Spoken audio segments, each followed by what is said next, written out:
Welcome to the Beyond the Bucket Show, a podcast centered around optimizing all life's buckets. We all have buckets we are balancing: coaching, entrepreneurial ventures, family, passion projects, and health. Let's all take this journey together and become bucket fillers. And here's your host, Chris McSwain.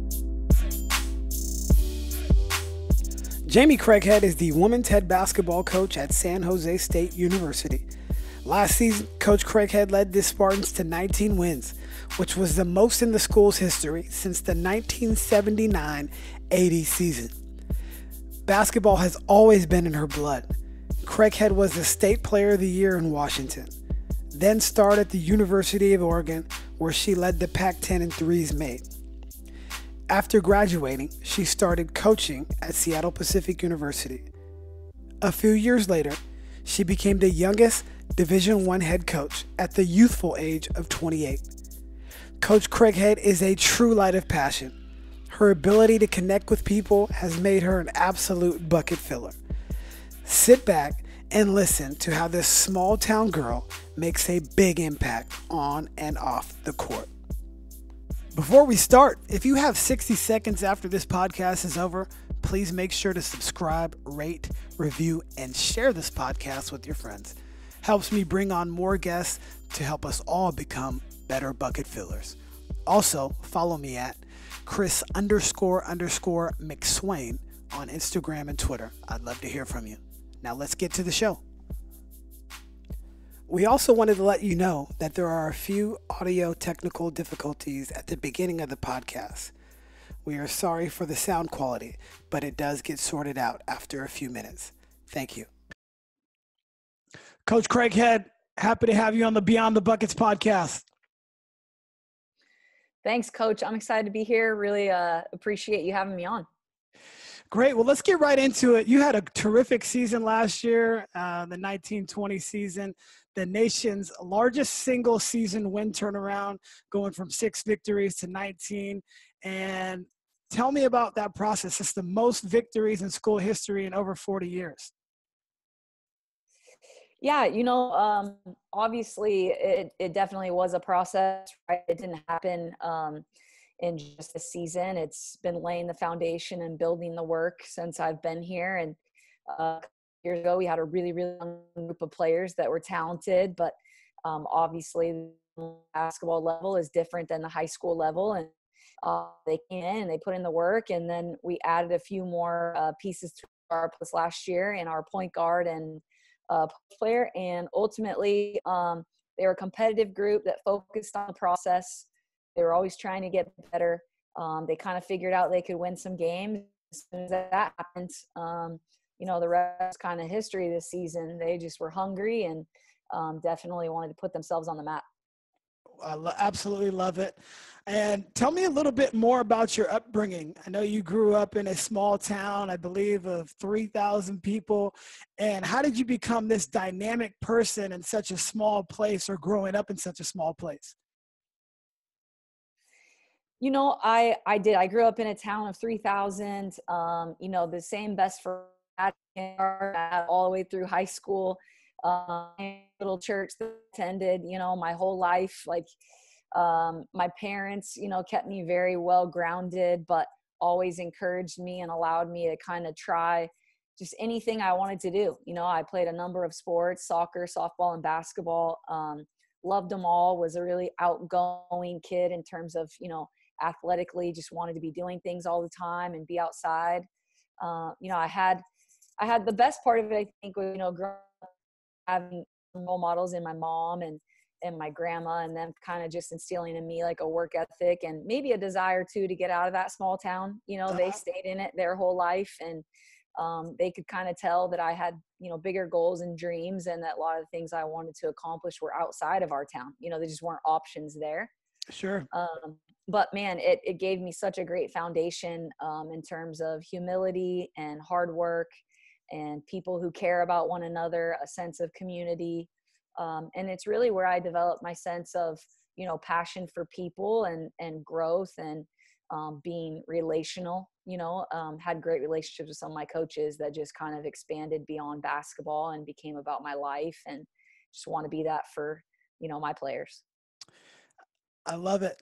And you grew up with the older brother, older or younger? He was Older, 18 months. Yeah. Okay, so he was about a year and a half older than you. Yep. And tell me about that competition between you and him growing up. Yeah, I mean, as laid back as he is, we couldn't be more different, like night and day. But when it comes to your little sister, we were just so competitive. And obviously he wasn't gonna sit around and play Barbies or do anything like that with me, so I kind of had to hang with him. And Sure. I remember I popped up, my mom said at 8 months I just popped up from crawling to just chasing him around the house. And so I was always trying to be big brother. And we would compete at everything we did, one-on-one basketball. We figured out ways to play, games in the front yard where it just took me and him. And some of those nights ended in, some crying and some hurt feelings, but Yeah. he just helped me kind of have that sense of, playing sports it wasn't a gender thing. It wasn't, I got to play a certain way. I competed and played Right. like he did. And I got to play with his friends. And then when it came to, softball, baseball, for me, like I grew up playing with the boys. Like I played all the way up till Babe Ruth and Uh-huh. until I switched over. So I just, I think my small town experience helped me because I had such a good foundation in terms of family, friends, community, my faith, like, and life was pretty simple. Get good Right. grades and play sports to stay out of trouble. Yeah, and you guys got to play a lot being in a small town, similar to kind of what's going on right now with the shelter in place and Yeah. everybody, kind of trying to work out from home. Yeah. You were doing that back in the day, growing up as a kid. Tell me about that. Yeah, it's funny. I feel like when my players ask me like, what do we do right now? I think, man, do whatever I did growing up, because we didn't have YouTube. We didn't have like trainers. For me, it was, I used to take a can of spray paint and spray paint the side of the garage with a big old X. And I would throw different passes up against that thing and pound it against that with my right, left hand. I'd back up. I would throw bounce passes. And if I didn't hit that X, I wasn't satisfied. And then, I had an 8-foot hoop that I would practice my finishes on, and even, tried to get into that whole like dunking thing as I grew up and got a little bit more athletic, and Mm-hmm. dribbled up and down stairs, just anything I could do with a basketball in my hands. And fortunately, I also had a coach that, was from the same small town, never left, and worked with my mom, and he had the keys to the high school gym. So I could go down there. I lived 2 blocks from the high school and would That's walk always down. a plus. Oh my gosh. Built-in rebounder. So Yeah. he definitely helped kind of curb sort of my appetite for getting better at the game. It was just like, well, can you do this? Can you throw behind your back and hit this X how many times? Can you make, 10 shots in a row? Can you make 20 shots in a row? So very appreciative of him, but also just the fact that in that small community, anybody would do anything for you and open up any door they could. Right. And that relationship with your high school coach, it was transcendent, and you still take a lot of the things that you learned then as a player and now approach it the same way as a coach. Can you Yeah, for sure. talk about that? Yeah, for sure.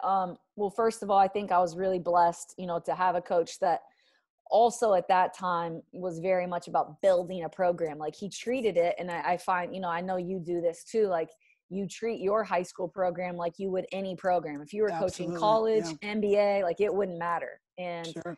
he did the same thing. There was foundational pieces that he built into the program that every kind of generation coming up got to be a part of. And when it came to, who he was and the style that we played, I had never had more fun playing the game. We played up tempo, that LMU style when, Westhead was at LMU with Hank Gathers and Bo Kimball and that group. Right. And, we averaged 90 a game. We full court pressed the whole game. I mean, that's 32 minutes, 90 points, That's absurd. It is. I mean, and the crazy part is, we led the state in scoring, and I played 2 quarters. Our starters played 2 quarters, and our second group was just as talented just because of how we played. It was Right. just so ingrained in us.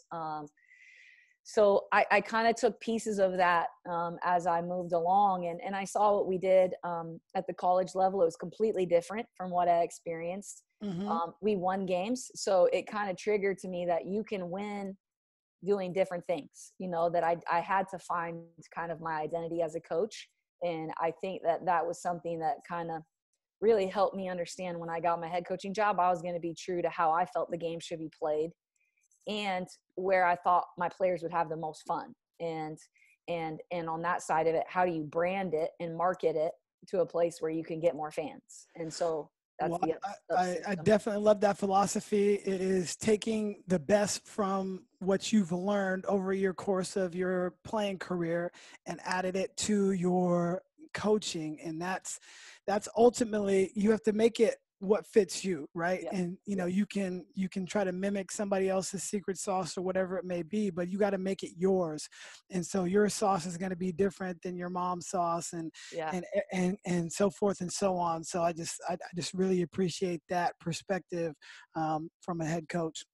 Yeah. Now, you had a very prolific high school career, and then you earned an opportunity to play at the University of Oregon, where you starred, and you were a lights-out three-point shooter, one of the best to ever do it at the college. And I think your numbers are still pretty high up there now.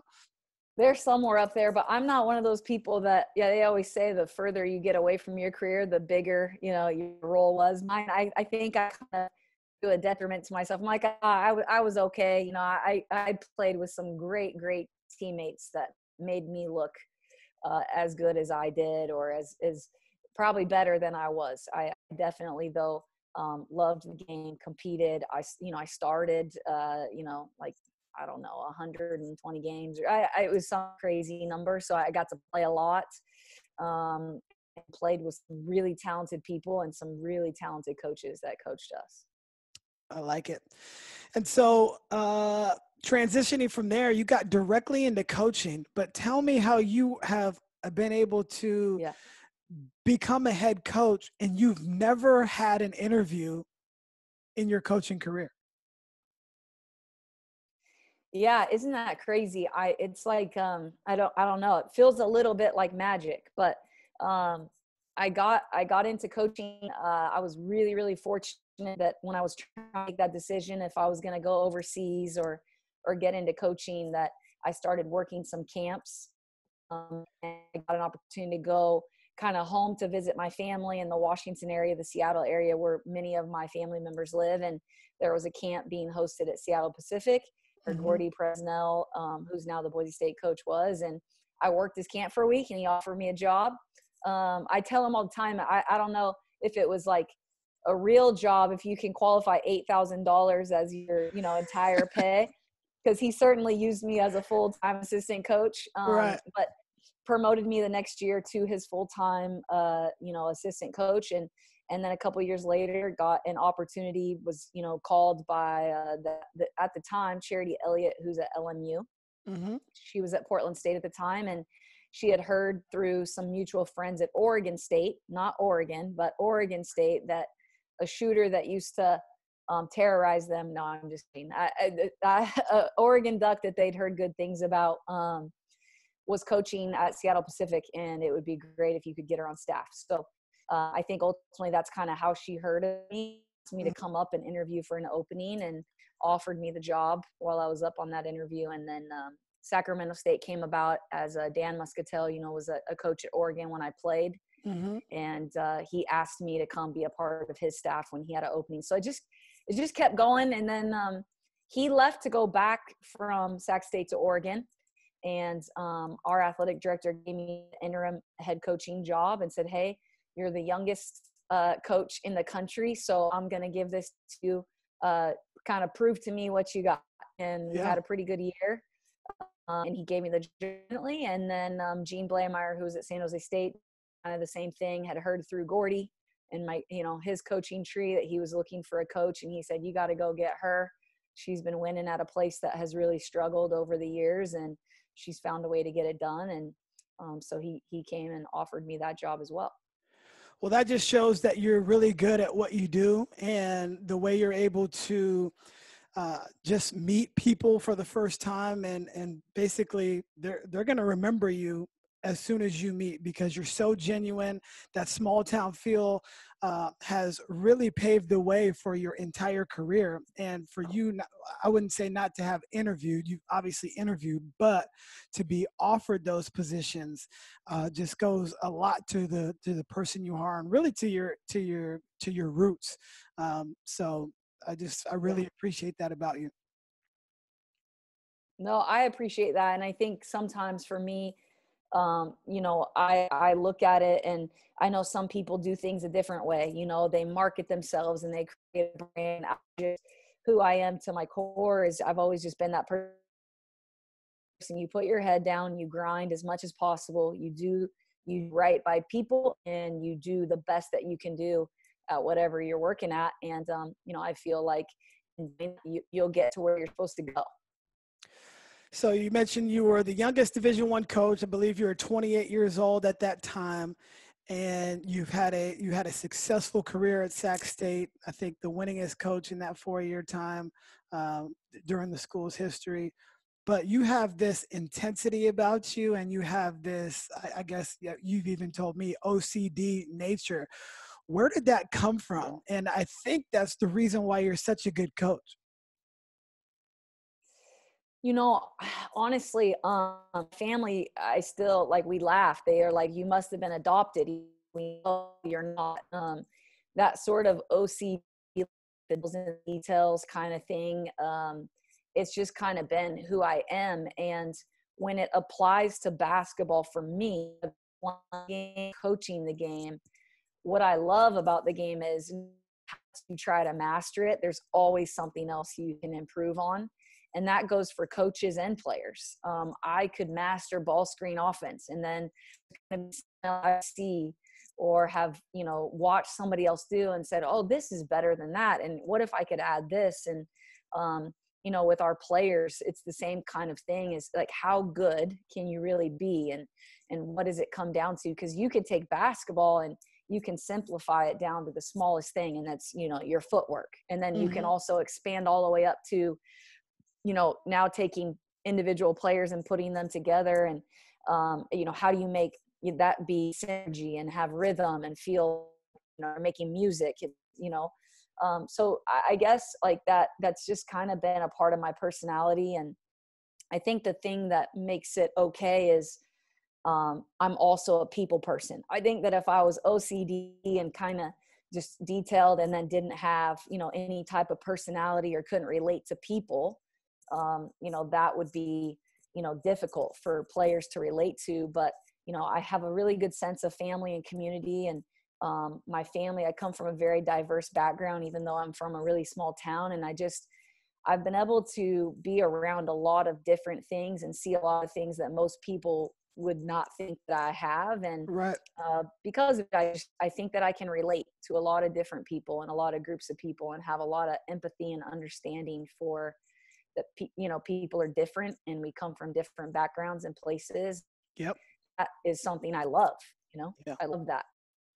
Well, I think that diversity really suits you well for being in the place that you are now at San Jose State. There is such a diverse population here in the Bay Area and specifically San Jose, and you've really transcended that to your recruiting. And I think you've really got a feel for the type of kid that you want now. You're getting really high level players. Like your players, over the last few years are really, really good. And Yeah. You've kind of got your way now after 7 seasons coaching at San Jose State. Talk about the early years transitioning from, a smaller Division I program to a bigger Division I program, but you're on that pace to take that next jump up. Tell me about that. Yeah. Well, first, I'd be remiss if I didn't say there's been a lot of people that have helped me along the way, right? I've had the ability to work with some quality assistant coaches that have helped me in making those transitions and those jumps from a Sacramento State to a San Jose State, and some people that I call friends as well as family. And when I first got here, you know, I think when I first took the job, I, in my mind, said this is an 8-year process. And I don't know why. I still have it in my phone. I don't know why I wrote down 8 years, but we're headed into year 8. I said that it would take 8 years to win a championship in the Mountain West. And I put that down partly because that my first year here, where they had just transitioned out of the WAC. So no one really knew what to expect in the Mountain West. And I knew from a women's basketball player that it had quality programs in it. And that some of those programs had left to turn the Pac-10 into the Pac-12. And, you know, BYU was moving to the West Coast Conference, but we added Nevada and some programs like us and Utah State. And it just felt like it was going to take time. There were some quality players here. It's not like they couldn't win, but they were recruited to the WAC. And it's a different conference, and it's a different, and I don't mean it in just a purely basketball. It could be about size. It could be about speed. It could be about what does point guard play look like in the Mountain West? What does a post player look like? And so you recruit to those things. You know, we recruit to our system, but you also have to recruit to the conference. Like, what's going to make you successful when you're going up against Boise State or Fresno State? So took some time, and felt like we then eventually kind of got through a corner where we graduated some quality kids, and there was a lot of them, and had to kind of rebuild we didn't want to go to maybe the junior college route where we're going to have to keep rebuilding every 2 years. So we got a class a couple years ago and followed it up with another class, and they were sophomores and freshmen. And, you know, and then this just recently, sort of the transfer portal, as you know, has become just kind of the free agency of basketball. And we were fortunate to get 2 transfers that have impacted our program in an extreme way. You know, one of them that was a local product out of the Bay Area, and another that came from the ACC. And, you know, you're talking about post play from the ACC, you know, 6'3" kid who's strong and big and can score around the rim and can face up and shoot. And so that's really helped us get to that place. And now the final piece, in my opinion, was now you gotta win. You know, you gotta win some games to get that excitement and to see that the process is paying off, because those players needed to see that. You know, everybody is in it to try and win games. And so I'm really looking forward to this next year. Obviously, it's weird to go back, you know, honestly, to look back and go, I wrote a note 8 years ago that said it's going to take 8 years to get to this place. And we're as close as we've ever been, but we know that final hurdle is obviously the hardest to overcome. Yeah, I know from personal experience, we started at the same time. You know, this is entering my 8th season as well. And you just know, like, all right, there's this progression that you want to reach, and then that last hurdle is going to be the biggest one. But once you get over that hill, it's going to be not easier. It's going to obviously be hard. But once you get over that hump where it's like, okay, we're winners, and this is what's expected every single year, and there's really not going to be anything to deter us from that. So I just really love that approach. And, you know, that's one of those things where you just like, man, I wrote this down 8 years. I don't know why I wrote it down. Maybe it's because of your faith, or maybe it's because of you just being smart about and knowing the game and what it's going to take. And that's kind of like a yard marker. You're like, I got to get that first down, and you're so close to getting that first down. I'm excited to see where you take the program. There wasn't much of a presence before you got here, not to speak ill will of anybody else, but you just see a whole difference change. I've been able to come to a number of your practices, and, you know, from your first year as the head coach here till now, you're so much better. Not that you weren't good then, but you just have this presence now that it's like, hey, this is our program, this is where we're going, and every one of your kids is bought in. I absolutely love that. You talked a little bit about the transfer stuff. Sometimes it gets knocked, like it's good for the kids, you know, is it good for the coaches? Tell me about some of the detriments to the transfer process, and then talk about some of the things that are good about it. Yeah, listen, I'm all about student athlete welfare, you know, and well-being. And I understand that, you know, people are going to make decisions at 17, 18 years old, and it might end up not being the right decision. Mm-hmm. That transfers are going to, they've always been a part of our game. They've gotten more and more and more prevalent. And I know they're talking about making some changes to the rules and allowing basketball to, transfer one time with an exception where you don't sit, you can play right away. And I think that there probably needs to be some structure to it. But you see benefits. And then of course you also see things where, as a coach at a program like mine, you think, so am I going to help build and develop these players? And ultimately then they're going to move on, and somebody's going to see that, wow, they could really help me. So I'm going to try and pluck them away. But really for me, it comes down to, I really care about my players. I, of course, want them to be successful. I want them to be happy. And if somebody decides to leave my program, it's what they've decided. And, I still want them to move on. I do think that if there is the one-time exception, we're going to see a free agency frenzy that is going to change the landscape of basketball forever, which is why I'm really in favor of having some parameters. The whole thing that I hear a lot, towards coaches is, well, coaches can leave anytime. And I will tell you that that's not really true. I have a contract that, has buyouts in it, that I owe the school money if I were to leave in that time. And people don't really talk about that kind of stuff, but there are some things, now I can be fired, and so I do think that ultimately if there were some parameters around, if a coach leaves or if those particular kids can kind of have that same one-time exception, or there's going to have to be some type of structure, I've heard maybe if there is a one-time exception that you can again, so maybe there'll be some things that allow it to work well for both sides of the equation, the university and student athlete. And I think ultimately, like, we recruit kids and we don't have I don't have a backdoor plan for my players. My intention is that I recruit them. They're going to develop at their own speed, their own time, no matter how much I want them all to be ready to play as freshmen. The reality is I didn't play as a freshman, and I still impacted Oregon in a positive way.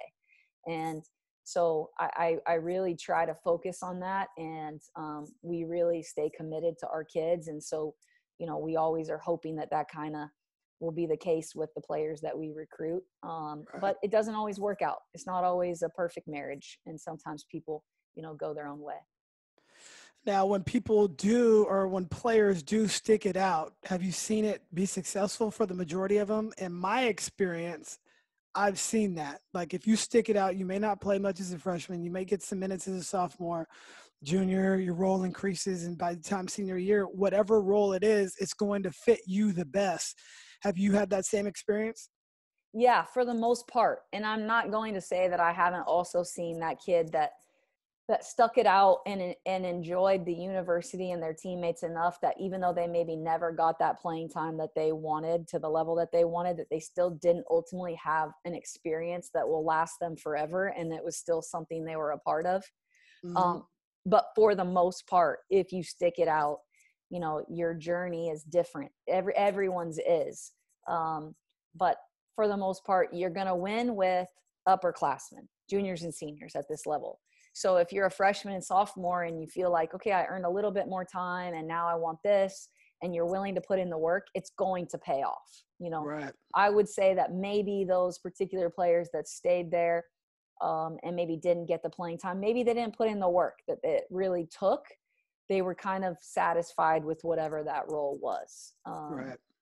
I just think it's imperative for people to understand that at this level, for everything that's at stake, a coach doesn't play favorites. A coach plays whoever is going to help win basketball games. Sure. And if they believe that, you're going to help, you're going to be out there. It's not about who they like or who they, I like all my players. They're all good people. Right. It's not about like liking them or not. I'm just going to put the people out there that I believe can help us get a victory. Absolutely. Find a way to win. You know, and that's the same for the players. If you don't like your role, find a way to increase your role. Find a way to win. And Right. I just think that's great advice for anybody. Yeah. What are some of the red flags in recruiting? Red flags. I think the biggest ones for me are, I think that parents are always going to be involved in recruiting. This is their child, and they should be involved because they got to help them make a decision. But if your particular, recruit that you're talking to really struggles to hold conversations or have conversations, or anything of that nature, it's kind of difficult to think, like, how are they going to fit on the court when their parents not around and they have to have these conversations, and then you got to put them with boosters, to have conversations, and then they got to go talk to their professors about missing class. That type of stuff is what concerns me the most, is kind of their maturity level and where I gauge them at, and where I think that they can get to, because that's going to ultimately determine like how successful they can be. And I don't get to be around them 24/7. Right. Any type of negative talk about their teammates or the coaches that they've played for, there's a way to talk about people, whether you agree with people or not, so those can kind of be flags. If someone really is just kind of off the cuff, don't really care what they say, they'll say anything. And you can see that visibly sometimes when we go watch kids play, and then they're looking up in the stands for the coach to talk, and I'm like, Yep. what is happening? Their coach is right there. Or they're not treating their teammates with respect, and just things like that. You try and pick up on those social cues, like how you are as a competitor. Because I know this, I'm one of the most competitive people will tell you all the time. You are. You are. But I never ever yelled or screamed at a teammate, that they just, like, did I have hard conversations or be like, guys, we got to pick it up? Sure. But I always felt like the load was on me. I wanted to be that person. And in terms of leadership, like, I always thought that, I could have improved. I still do it as a coach, like, even when we lose, like, I could do better. Right. And I never disrespected my coaches. There was never a time or a place that I did. And so those types of things I'm watching for, because I think that I've had enough players that have played for me. I kind of know the kids that fit my style. Yep. And kids that maybe aren't going to be happy playing for me, because I'm just, the standard we're going to try and hold them to, and things that we're not going to accept. Everybody has their non-negotiables. Right. So in the recruiting process, you probably get hundreds of emails on a weekly basis from AAU coaches, from high school coaches, from parents, from players. What are some of the things that get you to notice those emails? Because, yeah, you're probably looking at all of them, but what would be a couple of things that you would say, if I was sending this email to this coach, I would do X? I first off, in my subject title, would put the name, the state, the year, and the height of the player. Just right away. When I get a subject title that comes across, and that might sound really silly, but I know what I'm looking at. I know that it's, somebody who has a prospect. I know that they're either, if they're 6'4", if they're 5'6", like, it doesn't mean I'm not going to open the email, but it just gives me an information right off the bat. Mm-hmm. When you open up the email, I think it's really important that you remember to, put information that we're going to need, all contact information, your email, your cell, your parents' numbers, coaches' numbers, high school coach, AAU coach. I want it all, because we want to know your circle. And then the highlight videos are great. The highlights, the huddle clips, we get a lot of those highlights, but it's really, really important that if your high school coach doesn't film games, or if somebody, isn't filming and uploading to sites like that, or can send those to us directly, that someone in your family is. I mean, somebody has to be showing us some game film, because obviously I laugh, but when we won 4 games, 6 games, or whatever, I could still make a highlight that made my team look really, really good. And, and now I got a 19-win team, and I'm like, that team looks good too, but I could put both highlights up and it would still look fairly similar. So it's important that we get all that information, and then test scores or any type of transcript that's unofficial. If you've taken the PSATs, like we need to know everything. Your social media, we're going to try and find you on social media. So you might as well give us, your Twitter, your Instagram, whatever you utilize, give us your handles so that we can follow you and just kind of see, who you are. And understanding as well, I don't think people understand this, that we can't talk to or call kids, even email, prior to September 1st of their junior year. So they can send us information, but I can't even respond to that email. And, I think we get one generic response. Hey, the NCAA rules don't allow us to blah, blah, blah. So if you are trying to get a hold of us, just know you can contact us at any time. But you got to call us, you got to keep calling us. You got to keep reaching out. And, but those emails, we're going to look at them. And I think a lot of people wonder if college coaches do. I can say without a doubt that we do. I've got so many, you can imagine the OCD self that I have a folder for every class that comes through my email. And if I can't watch it right then, I put it in the folder, but I also send it to my entire staff in case they didn't see it. And I expect all of them to pull it up and watch it. And then we talk about it. So. Right. Interesting. And do you care about their stats at all in the email? I don't mind having their stats. I think it's good.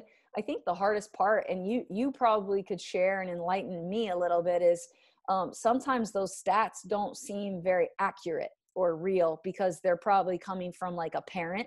Mm-hmm. If it was someone like the AAU coach or the high school coach and they were, they were statting it and they knew, I would probably, take those stats for more at face value when it's coming from the coach itself. Right. Or if, you're sending stats via a tracking program type thing. I think shooting percentages matter more to me than the stat itself. You can tell me that you average 15 points a game and are a 3-point shooter. But then if I stat you out, when I'm watching your game film and and you're shooting 20%, I'm going to classify you as a taker, not a maker, so those percentages help us a lot too. I kind of identify. I look at it like the high school line and the college line. You can take about 10% off of a kid's percentage from the 3-point line their freshman year of college. Right. Because it doesn't mean that they don't already shoot at that depth, but the defense is getting a little bit faster, a little bit bigger, a little bit stronger. And there's less time. If you had 1 second or 2 seconds to catch and get your shot off, you got half a second now. So all those things speeding up your shot. So I kind of like to know those things, those percentages and things like that. Right. When I do send those things out for the players, we do include the stats, but we include, so all of our stuff is tracked with the huddle assist. And then, we'll actually go back in and just make sure everything was correct. Usually the point totals and all that, if they don't add up, then we know something was wrong. But if they add up, then we know it's pretty accurate. So we do include that. We include their max preps profile because we do post all of our stats on there. And so you're not going to be posting inaccurate stats, because if you say the kid had 20 rebounds and your entire team had 21 rebounds, like it's not going to add up. So, we try to be as accurate as we can. Our league is a little bit different. Everybody is using, we use Crossover before, our Huddle Block Crossover. And, we've tracked everything from the time that we got there, because we do think it's important. We want to be transparent. And a lot of the times, you're right. These kids are shooting 20% and they think they're a shooter, but they're really not, and you probably need to be in, and I'm just speaking for you, but I would say you want a 35% shooter or better. If not, above that as far as the 3-point goes. And then you probably want them at 50% overall, with including their layups. And you love something like 75% at the free throw line or above, depending on their position, obviously. But, you have to be shooting at a high percentage. And, we always try to tell the kids, play to your strengths. The coaches want to be able to see you do something really well. And then if you're able to do that, if you are a shooter, well, they're going to be able to find opportunities for you on the court. If you are a terrific defender and rebounder, obviously do that. Or if you can get to the basket, do those things more often and, work on those other things that you're not very good at, but play to your strengths so somebody can see what you're good at, because that's really what they're looking for, Yeah, for sure. No, you're right on. And you're right. Like even at this level, you're going to be asked to play to your strengths, and when you play to your strengths at the high school level, you're giving probably more opportunity for yourself at the next level, because now someone can see how you would translate into what they're trying to run and how you could fit into the puzzle. Because ultimately, we're going to get probably the highest level of players, across the board. And so what you did in high school and what you're great at is probably what we're going to need you for, Right. because there's so many talented players. Everybody that we have was the best player on their team, Yeah. So now we're taking you and we want you to fit into a puzzle a little bit. We don't put you in a box. We want you to get better. We want your game to expand, but right away we have to see where the fit is. And so you just can't take everybody. And I think that's an important part for people to understand about recruiting too, is, we know what we have on our roster and what we need for the next class and the class after. So you can't have a team full of 15 post players, and you can't have a team full of, 15, 5, 6 point guards. So sometimes I think it's hard for, people outside to understand, well, why didn't they recruit this kid? And why didn't they recruit that kid? Well, sometimes it's just about need, and it might be that, hey, I love that kid, but right now I've got 3 point guards and she's a point guard, and it would be silly for me to take a fourth. No one says that about football, but for basketball, for some reason it is. It's like you don't see a team full of 25 quarterbacks, like, for a reason. You can only Right. play one of them. You Mhm. can only play one of them. So yeah. How big does physical attributes play into your recruiting process? Length, height, athleticism, those three things in particular, you have to, and the thing is, like, people don't understand, you have to, you're recruiting to beat the other teams in your league. Yeah. And so if you don't have that sort of player, you're not going to be able to beat them. And one of my mentors always says this. He says, "Don't beat yourself." Well, you're automatically beating yourself if you don't recruit to what you can beat in the league or the conference. Right. No, totally. And it's based on the conference, right? Like, so the first level you're trying to win at is the conference, because you can't not win in your conference and make the NCAA tournament. So I don't have to worry about what we would face in the NCAA tournament until we get to the NCAA tournament. Right. So that's always in the back of our mind. Like, how would we compete when we get to that place? But I've coached in multiple conferences, and I know that a kid that I could take in a certain conference isn't a kid that I can take now. And sometimes it has to do with height. Sometimes it has to do with athleticism. Sometimes it has to do with just sheer size. And I can tell you that if it's going to be somebody that you give up something, in those 3 departments, like let's say I give up getting the 5'9" point guard and I take a 5'6" point guard, that kid is tough as nails. And Right. They play with an extreme energy that is really not matched by somebody that I can find at 5'8" or 5'9". Right. And you can win with those types of players, at least in the Mountain West Conference, and I think probably in most conferences. But man, we call it kind of all airport. Like, that look that a kid has, you can look at their stature and body and length and size and go, wow, but you got to follow it up. And I would say that it goes probably that first, right? And then I see you on the court and I see your talent level. But when it comes down to who we really want in the program, that talent is just potential unless you really love the game of basketball. And if there's one quality we're always trying to capture in a particular player that we're recruiting, is their passion for basketball. Because I think that there's a scale. And a lot of people don't know where they fall on that scale until they get here. Right. Do I like basketball? Do I love basketball? Or am I passionate about basketball? Right. And there's not one coach at this level that doesn't fall in the passionate category. Right. And you definitely do. And so then if there's the like category and you are in that like, you can look the part. But if you only like basketball, then you're probably going to end up having a harder time doing this than you are anything else. And I am going to be on you constantly, and you're not going to have fun with it because I'm going to be pushing you, to reach Right. that potential.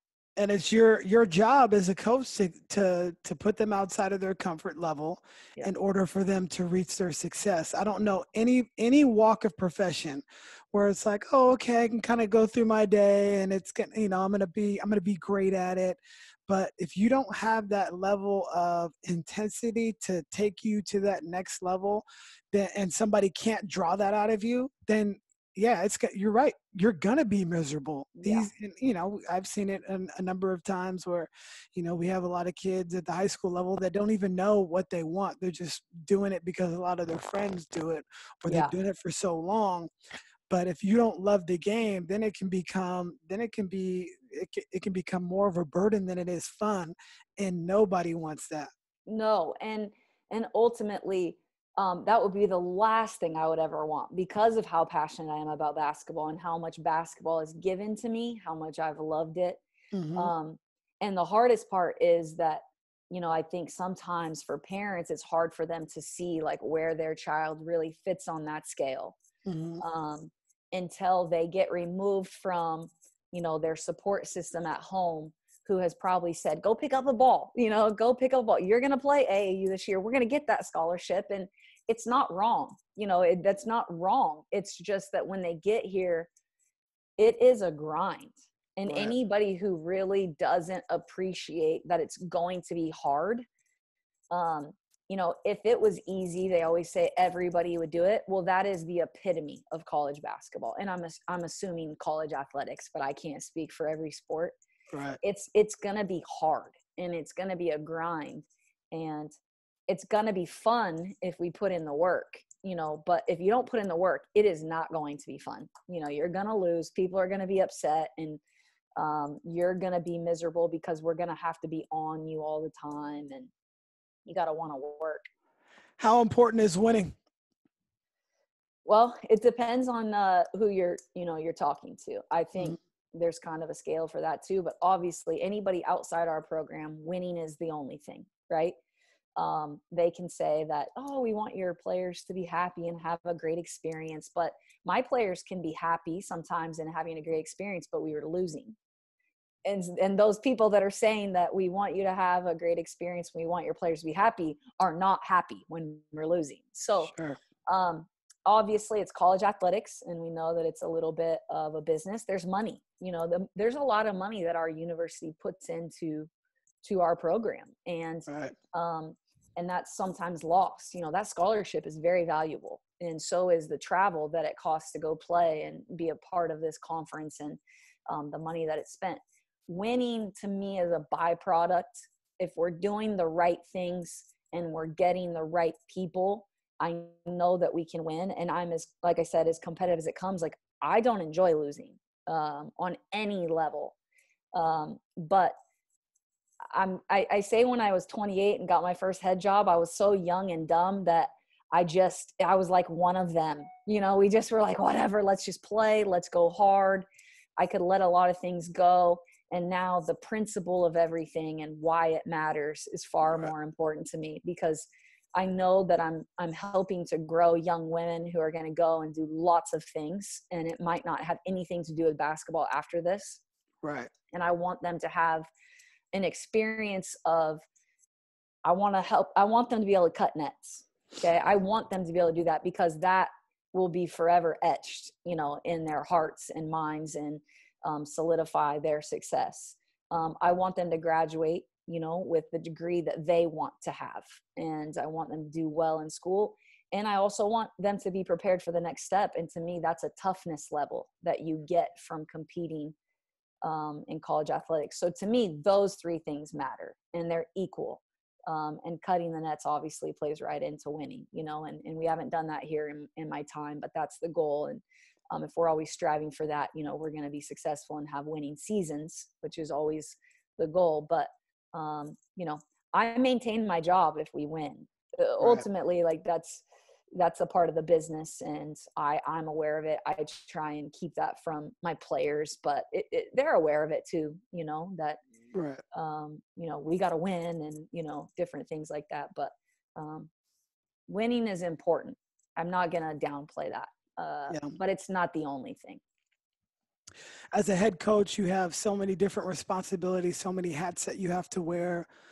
You've got pressures from all different areas. You know, tell me a little bit about how it is to shoulder all of those things. You know, there's so many buckets. You've got the administration, you've got the boosters, you've got parents, you've got players, all these relationships that you're trying to manage. It can be an arduous thing to go through. Yeah.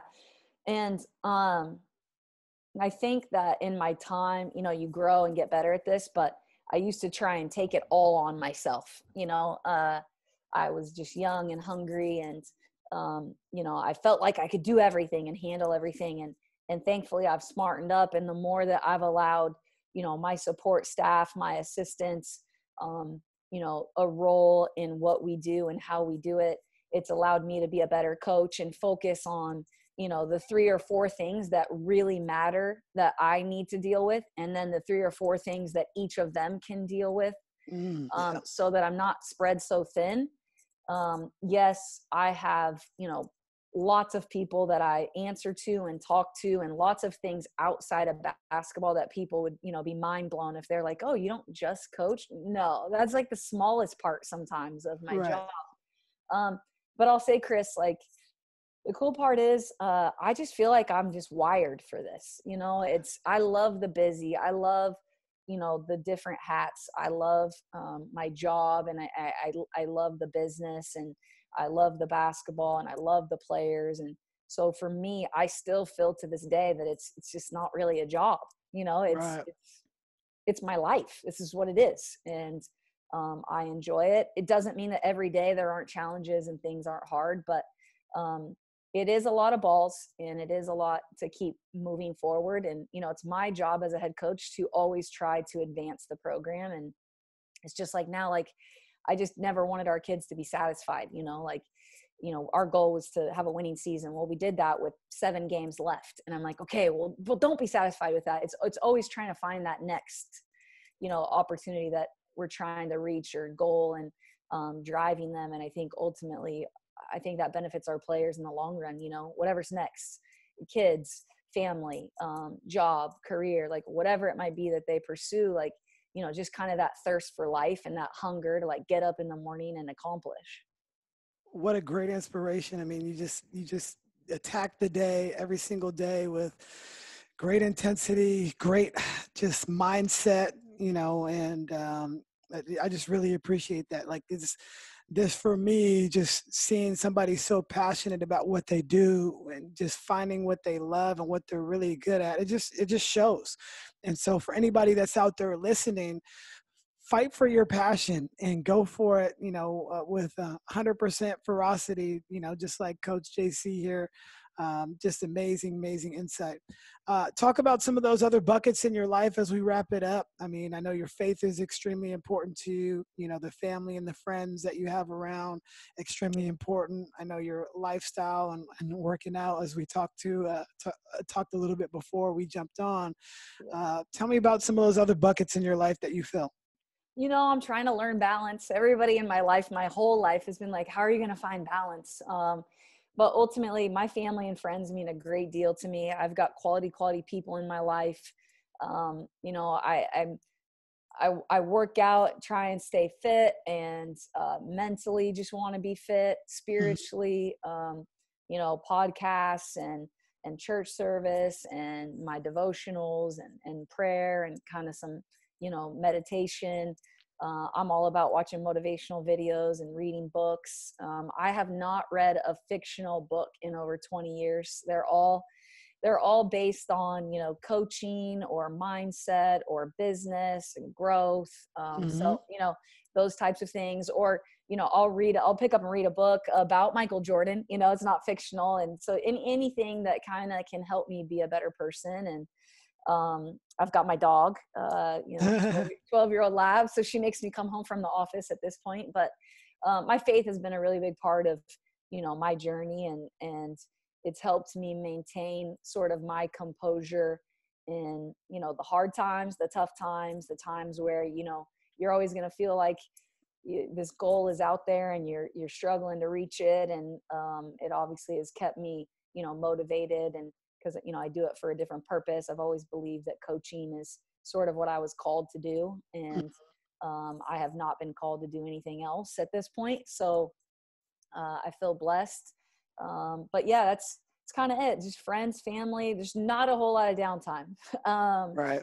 But that's not a bad thing. I like to stay busy and keep active and keep moving.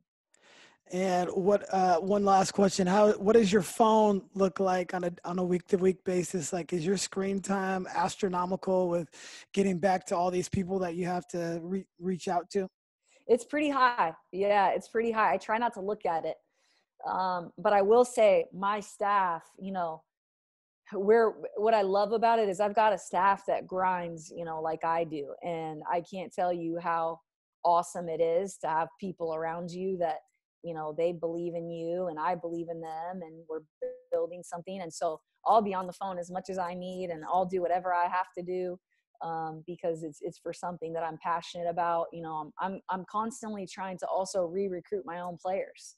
I want them to be happy. And I think sometimes as coaches during our basketball season, we get pulled in a lot of different directions. And I've told my staff, my focal point is our players. It is, right. These are kids who have said yes. They said yes to us. They're here.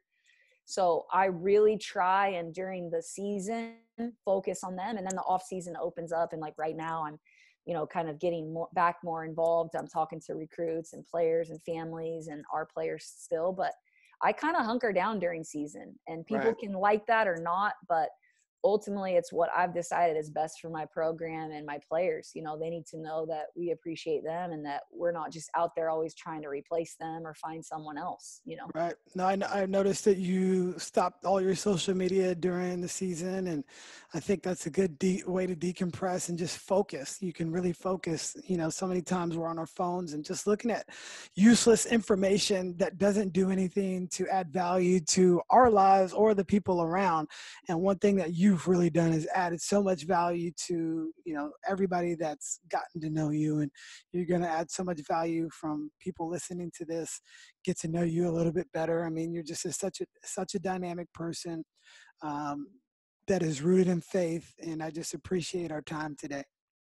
I appreciate you. It's been fun. And, you know how much I think of you. You're awesome. And I think you're great for the women's game. And I'm happy that people like you are out there inspiring, that next generation that's always coming up. And if I know they're coached by people like you, then I know I'm going to get a hold of a kid that's going to be fundamentally sound, is going to work hard, is going to be a good person and do the right things. And so I appreciate you having me on, and look forward to getting you back to some practices and seeing you guys play this next year. I'll be there. All right. Sounds good. Thanks, Chris. All right. Thank you for listening to the Beyond the Buckets podcast. Please remember to subscribe, rate, and share the show with your friends. And until next time, take care.